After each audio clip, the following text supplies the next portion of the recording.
приятелката ми реши да пробва лют червен пипер против косопад и стана нещо ужасно.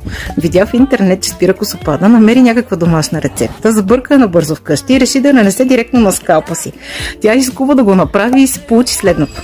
В първи момент мислеше, че усещането за парене е съвсем нормално, но само след минутки започна много да съжалява за решението си.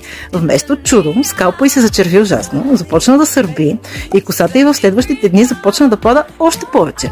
Реших обаче да се разрови и да разбера защо, след като хората твърдят, че при тях помага, на нея се случи точно обратното.